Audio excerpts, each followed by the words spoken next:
The Presidential Precinct is committed to offering a regular program of virtual events that keep our network of young leaders engaged and inspired in their work.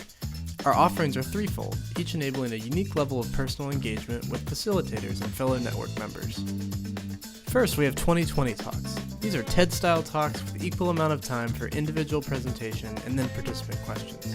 Next, Campfire Conversations are panel discussions reimagined, focused on sharing panelists' personal stories and their work, often across multiple regions of the world. Finally, network members can join us every other Wednesday for a regularly scheduled virtual cafe, an open space for casual conversation and networking on the Presidential Precinct Network. Based on your participation in any of these events, you will gain access to a specific cohort within the network for continued dialogue with the presenters and participants. More information on these virtual program formats and our evolving strategies during this COVID-19 season are available on our website, presidentialprecinct.org. Thanks again for joining us today. Don't forget to share your questions in the Q&A section and keep the conversation going beyond today's event on the Presidential Precinct Network. Now, on with the main presentation.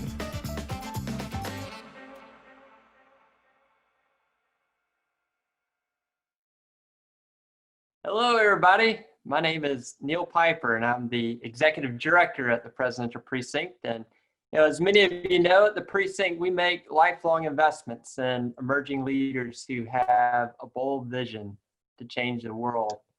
Since 2012, we've hosted 1,200 leaders from 160 countries around the world through programs here in Virginia. And we bring together over 6,000 leaders virtually through the Presidential Precinct Network. I must admit, at times I feel like the luckiest person in the world. I'm associated with some of the most inspiring leaders in the world, and this includes you, the folks that are joining us here today. The work you're doing to improve communities is truly incredible, and we're really grateful to have you spending time with us today. For today's 2020 talk, we're joined by Precinct alum Grace Sherry for an important conversation on removing barriers and ensuring hope for people with disabilities. Grace is like family to us. Since coming to the Precinct in 2015 as a Mandela Washington Fellow, I've seen firsthand the impact she's making in Nigeria and around the world as a music artist, as a disability rights advocate, and a peace promoter. One of my favorite memories with Grace is when she introduced President Obama at the Mandela Washington Fellowship Summit in DC. After she introduced the president, President Obama came out and said, "Following Grace is like following Michelle. She is so good that you feel bad when you're approaching the stage because you're thinking, I'm not going to be that good." And today, we're, really lucky to have Grace share best practices for leaders working to promote inclusive responses to COVID-19, along with examples of effective advocacy for people living with disabilities around the world. Grace will also share how she has used music as a tool to share key messages in her community and bring hope to our world when we need it the most. Grace's original song, Take Responsibility, many of you may have seen it already, has informed and empowered community members across the African continent to care for each other in the COVID-19 pandemic. We're going to get an opportunity to see that video here today. So for the format for today's conversation, Grace is going to speak for 15 minutes, followed by 15 minutes of Q&A. And throughout the presentation, we ask that you type questions in the Q&A area at the bottom of your screen. And following the talk, I'll ask Grace each of your questions. So Grace, I'm going to turn it over to you.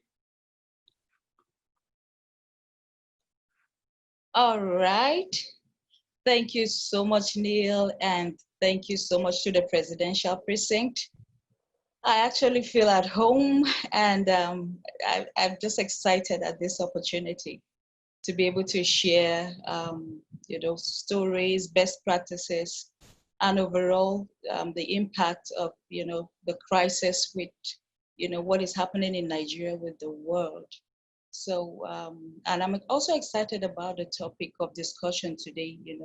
We're looking at removing the barriers and ensuring hope for people with disabilities, especially in this time of crisis. And I would say that it came to every one of us as a shock, pandemic that we have not, experienced. We didn't envision this happening anytime soon. Like every one of us came into 2020 with so much, hope and, excitement, looking forward to achieving so many things. And then boom, COVID-19 just took every one of us by surprise. And for me in Nigeria, I would say that COVID has further stretched, the vulnerability in, the system and in some of the sectors in my country. When you look at the health sector, when you look at the educational sector, when you look at employment opportunities, when you look at, accessibilities in terms of environmental accessibilities, the COVID-19 pandemic has just, further stretched the vulnerability in this system.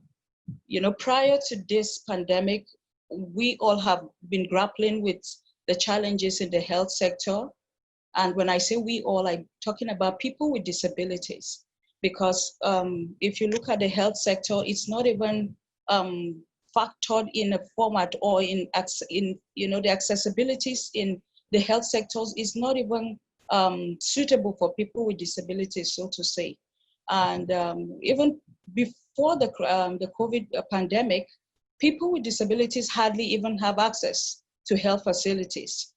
Very little people find their way to access these health services.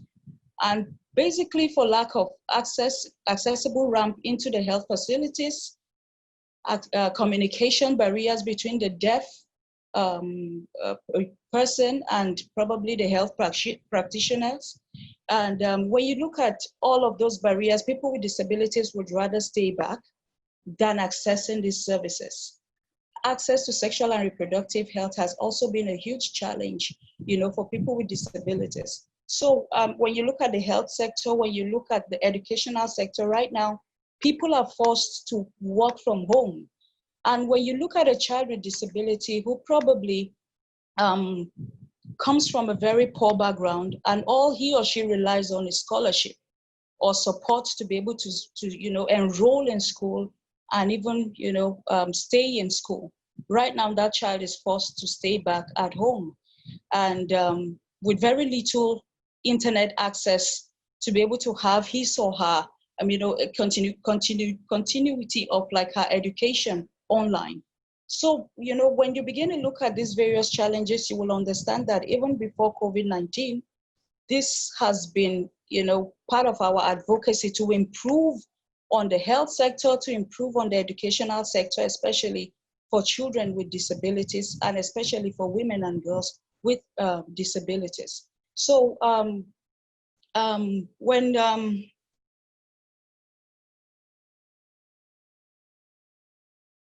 additionally, when you look at information, how information are being disseminated, this period, it's actually has been a huge challenge because a lot of sensitization have been ongoing on TV on how people can, take care of themselves in terms of preventing the risk of contracting the virus, how people can ensure sanitizing, washing of their hands, social distancing, and other health regulations that have been disseminated out there. At first, when it started in my dear country, the dissemination of this information was quite poor because we had the presidential task force who were always coming on TV to put on, informations on how people can take care of themselves. But then the barriers that we realized or the barriers that we saw was that these messages were not captured in formats that people with various, clusters of disabilities can access. And I think one of the things that we should take into cognizance is that disabilities are, in different stages. There are different forms of disability. So when you are disseminating informations, you have to capture, these various clusters of disabilities. When you're passing across an information on preventive measures, on how people can care for themselves and how people can, stay away from the risk of contracting the pandemic, you should, bear in mind that the deaf would be listening. You should also bear in mind that if you're going to put on visual, maybe infographics or videos, you should be able to caption it in a way that someone who is blind can understand whatever photo, whatever infographics you have put out there, and also people with disabilities. I'm going to move back a little bit and talk about the health sector, because a lot of people with disabilities had to even stay back home for fear of exposing themselves to the risk of the virus when they get into like a health facility. As you all know, people on wheelchairs, people with the white cane, we rely on, touching a lot of surfaces. Like I would have to wheel the rim of my wheelchair. It means, my hands having constant contact, with my wheel. The white cane, the visually impaired having to use the white cane will always have to use, his white cane. And besides that, people with disabilities rely a lot on their personal aids. So in other words, when you're talking about physical, social distancing and having to like isolate, stay, some feet away from people, you need to also, consider the fact that people with disabilities rely a lot on their personal aid and on their personal assistance, So for a person with disability who probably is just maybe sick and not even haven't contracted the virus, but who is sick and needs to access the health facility, for fear of having to be exposed to that environment, the hospital environment, because I would have to touch the surface, of the hospital environment, it's easier for my hands, to touch something. So they would, for fear of contracting the virus, would have to stay back at home. And another thing we also have to put in, recognition is the fact that those who are deaf, have a huge interaction with their fingers and their faces. Because most of the communications, there is no way you can't avoid touching either your mouth or the side of your face or something. So when you're capturing messages, you have to put, you have to, be careful to see that all of these are factored into it to ensure that all clusters of disabilities are reached. So I've talked about the health sector, I've talked about the educational sector, I've talked about, barriers with information dissemination, and also when it comes to decision making, in terms of what needs to be done in these times of pandemic for people with disabilities, it's also important that you have those various clusters of disabilities on the decision-making table.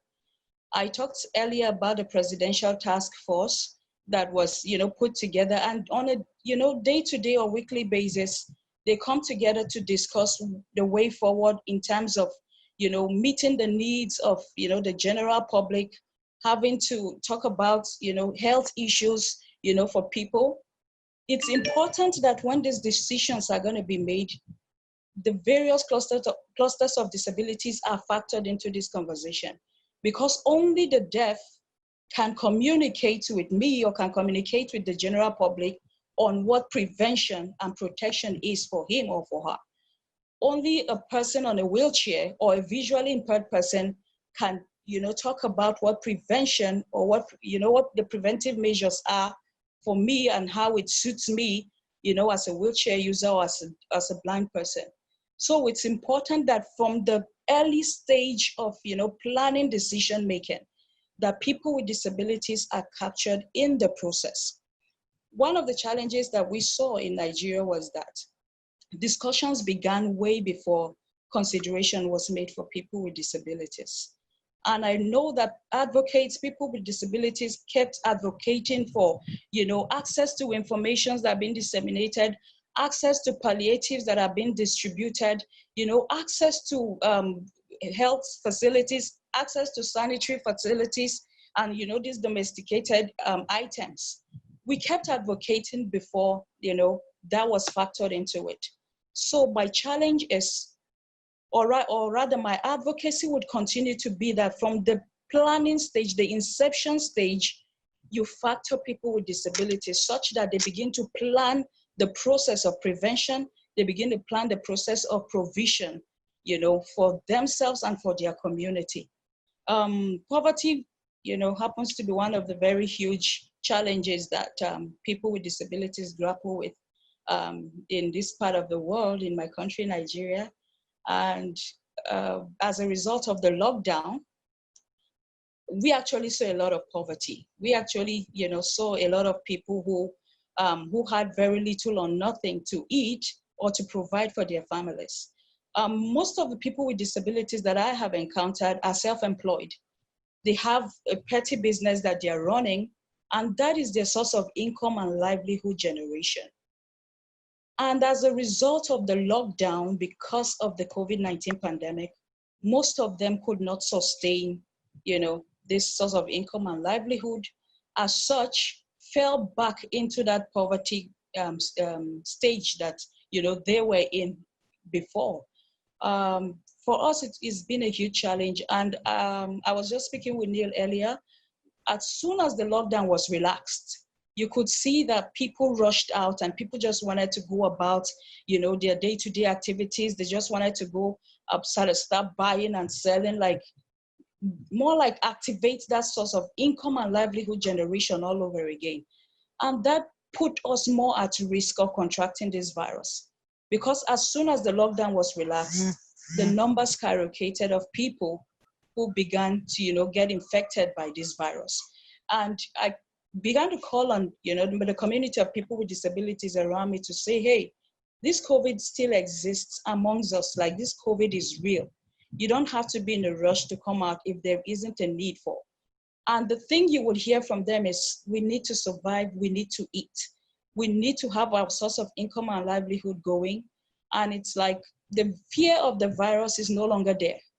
People are hungry, people just want to go out and, make sure they have something to bring back home for their families. So poverty, just became very, very glaring for people with disabilities. And moving forward is just to look at how businesses and source of income and livelihood generation for people with disabilities can be made more sustainable, such that they can run, their businesses even from the comfort of their homes. They won't have to go out there to buy and sell. They won't have to go out there, to push on a day-to-day basis to raise, what to feed themselves and what to feed their homes.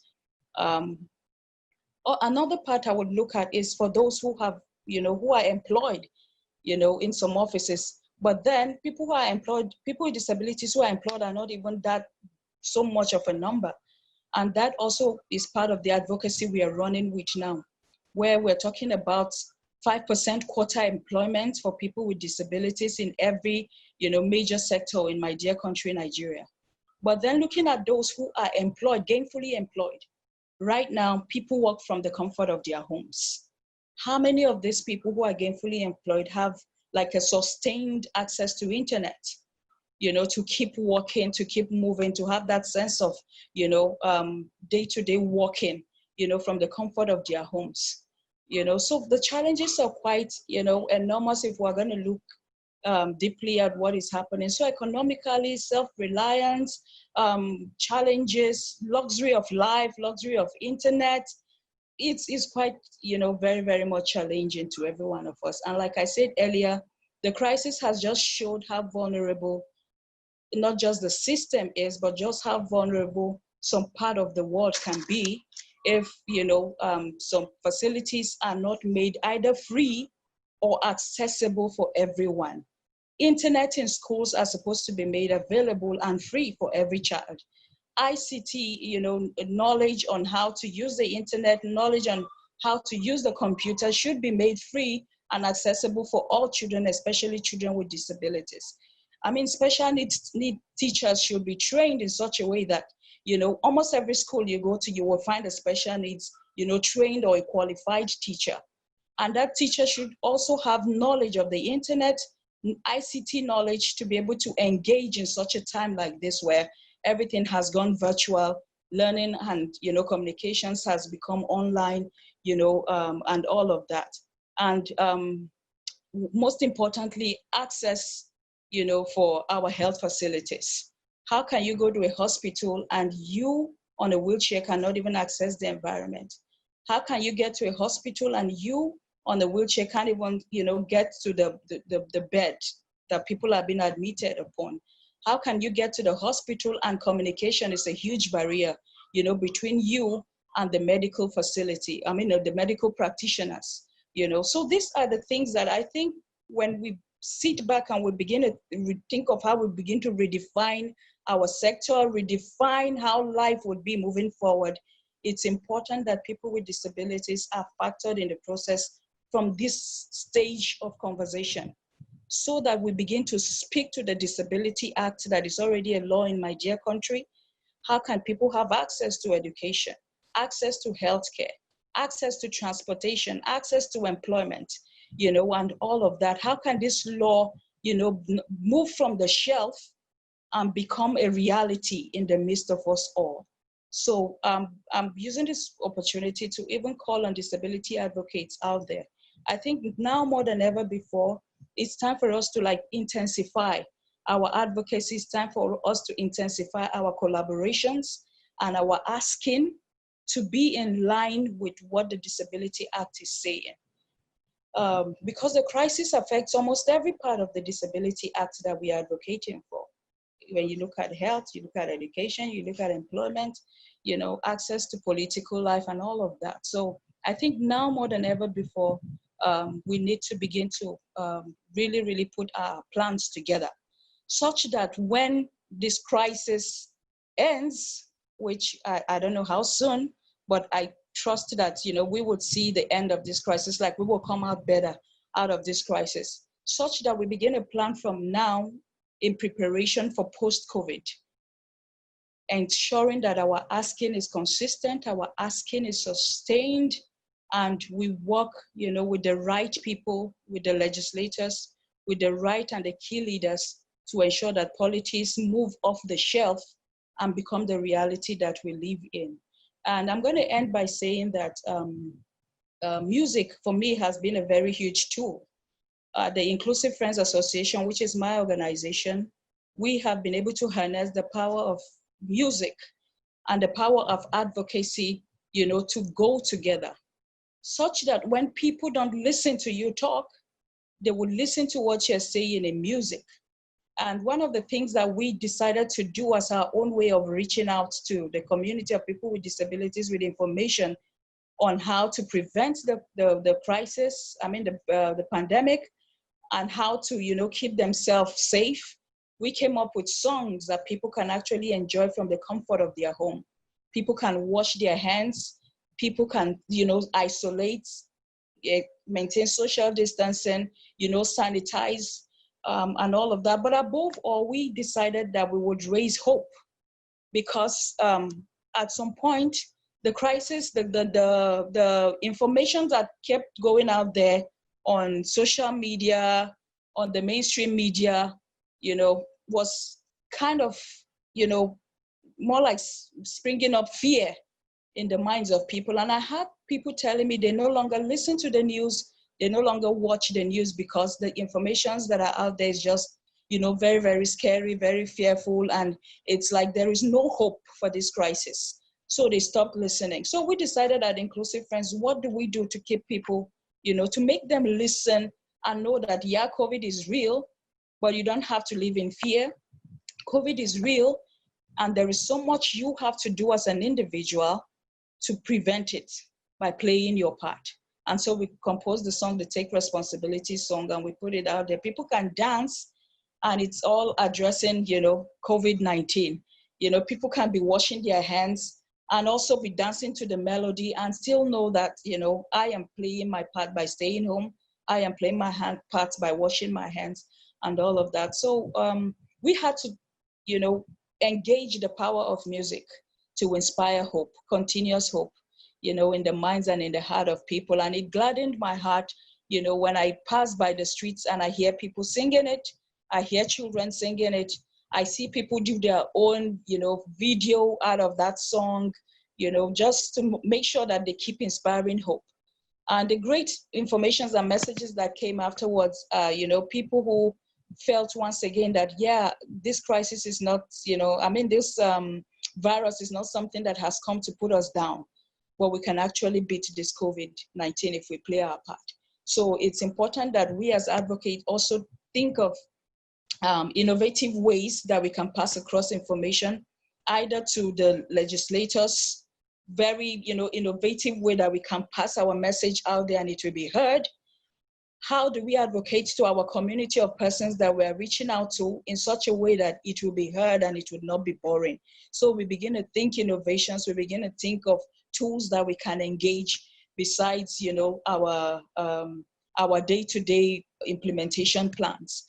Think of tools that you can use to engage, tools that you can, make sure that your issues are always at the front burner of discourse at, at meetings, at forums. And most importantly, we continue to change the narrative around our issues. Like I said, the vulnerability is just so glaring. But what happens post-COVID? How do we change that narrative? How do we say that as a result of my advocacy, as a result of, what I continue to talk about, how I continue to engage, my stakeholders and my leaders, how has this vulnerability begin to reduce? How have we begun to flatten the curve of the pandemic? How have we begun to flatten the curve of unemployment? How have we begun to flatten the curve, of access to education, access to transportation for people with disabilities, access to health, for people with disabilities? So I would say that the power lies in our hands. The power lies in our strength of collaboration. The power lies in the strength of our voices. And the power above everything else, lies with us.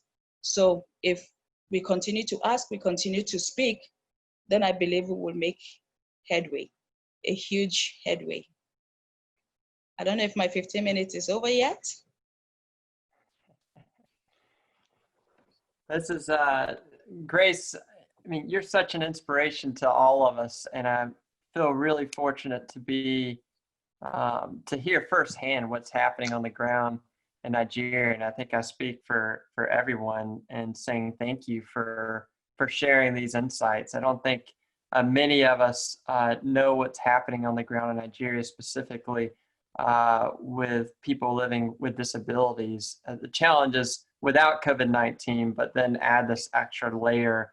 I think one of the big questions probably on a lot of our minds that one of our attendees asked is, what do you recommend for how people, any of us on this call, can provide support or activism for disabled or differently abled people during COVID-19?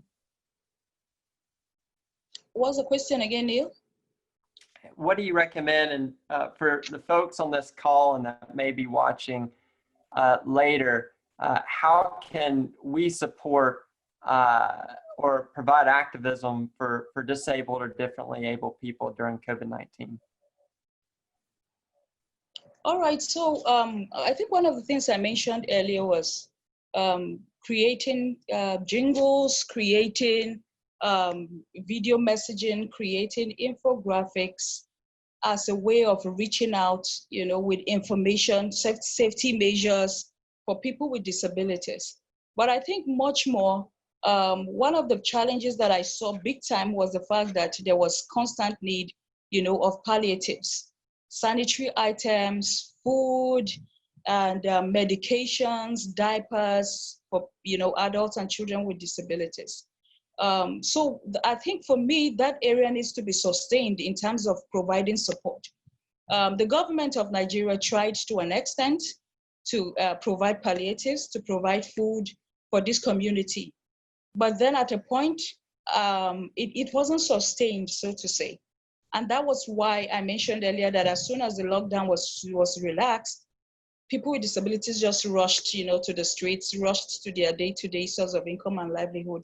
As such, have exposed themselves to be more vulnerable to the, to the virus and exposing themselves to the risk of the virus. So for me, support would be continuous, messaging, advocacy, awareness on the fact that people with disabilities should please ensure their safety first, And another thing is to ensure the sustainability of this food supply, sanitary supply, for these people.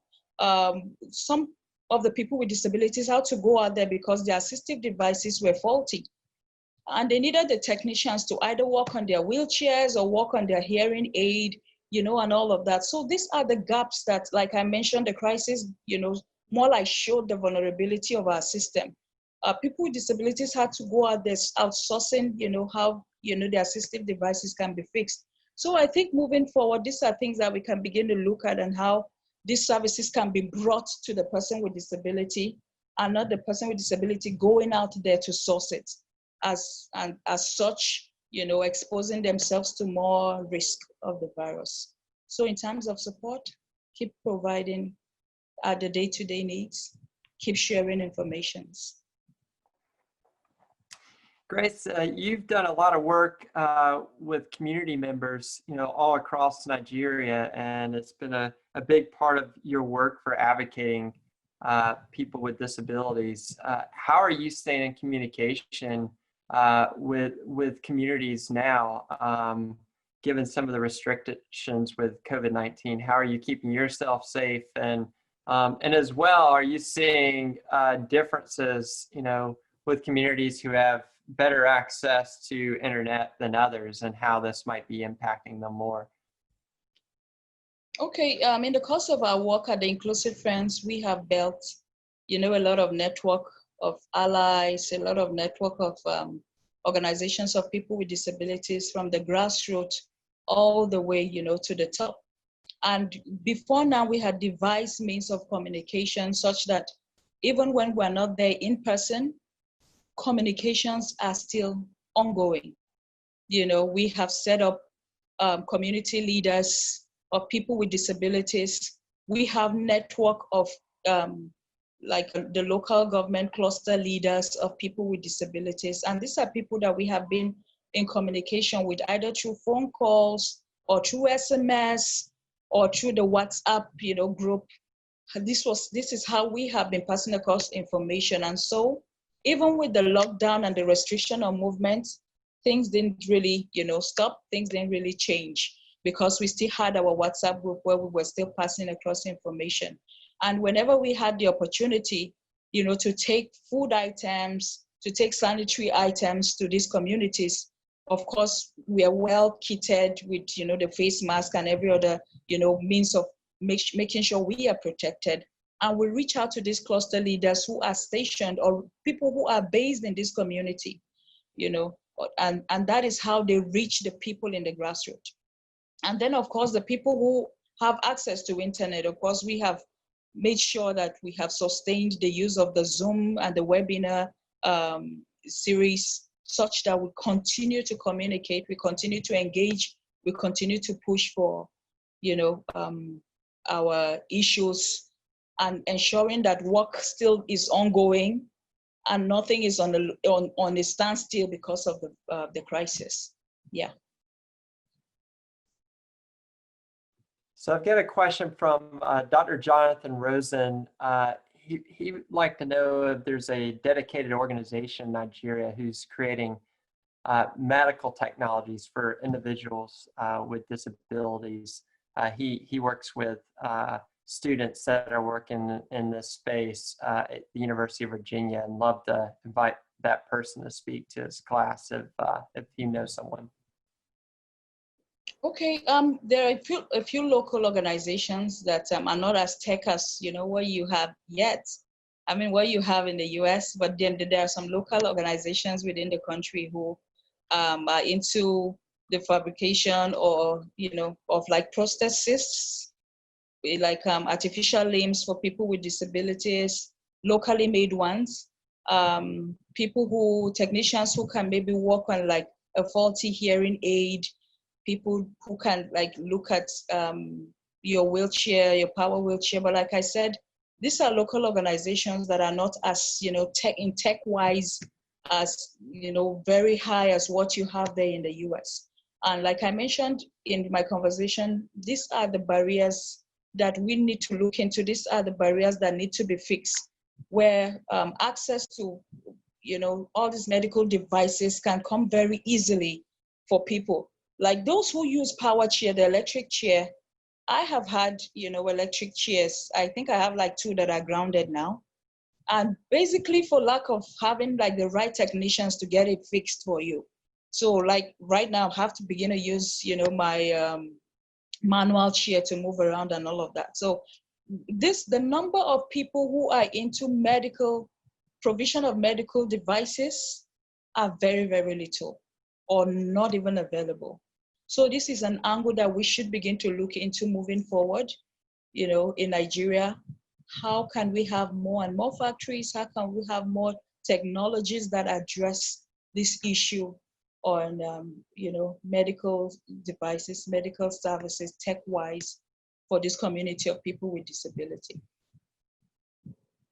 So one final question, and then we want to have a few moments to share your video, because there's a few folks that are wanting to see your most recent music video. In Nigeria, is there any data about people with disabilities who have been infected with COVID-19? And is there any studies related to knowledge, attitudes, and practice related to people with disabilities? All right, so I forgot to mention this earlier in my conversation, but access to data and accurate disability data, disaggregated by gender, by age, types of disability is lacking in my country, Nigeria. When you read narratives, some would tell you there are like 22 million Nigerians with disabilities. Some narratives would tell you there are like 25, some would say over 30 million.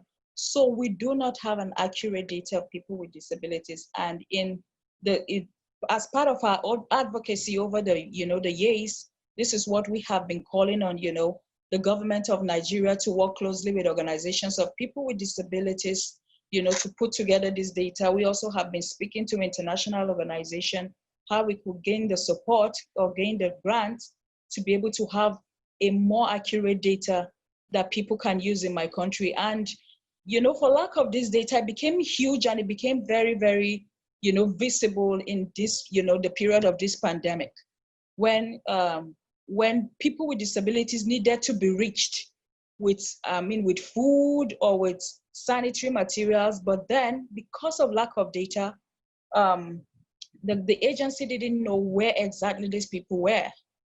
They knew where some people were, but they didn't know where others were to be able to reach them.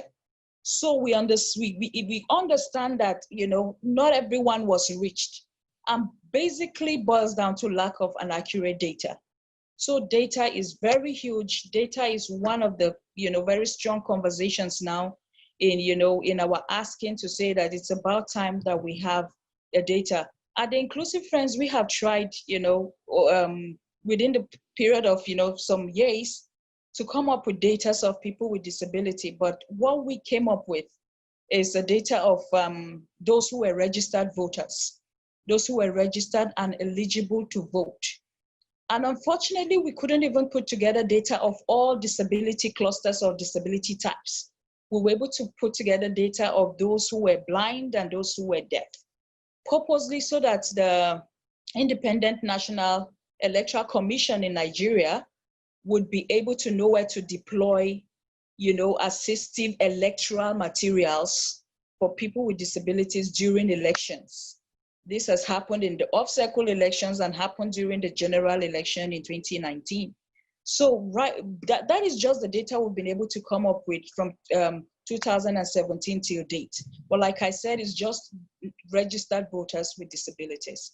But we're looking at the broader perspective where it's not just registered voters, but everyone with a disability, either a man, a woman, or a child, and what type of disability, your location, and all of that. So data is still a very huge challenge in my country. Thank you very much, Grace. Now I'm really pleased to be able to have the opportunity to share your video with our group today, Take Responsibility. So it's a couple minutes long, and then we'll come back and close.